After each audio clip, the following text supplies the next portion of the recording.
আমি এরকম ঘরে কাশ্মীরি লঙ্কার পেস্ট তৈরি করি। একদম ভালো করে লঙ্কাগুলোকে ধুয়ে ভালো করে মানে একটু করে মানে একটু ড্রাই করে তারপরে এটাকে পেস্ট করি। হাতে বাটলেই ভালো হয়, কিন্তু হাতে তো সবাই বাটতে পারবেন না, তাই মিক্সিতেই করবেন। আর এতে একটু নুন দিয়েছি।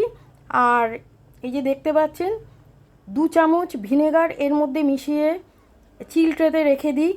অনেক দিন মানে চলে, কোনো রকম কোনো অসুবিধে হয় না, একদম টাটকা তাজা বাটার মতো থাকে।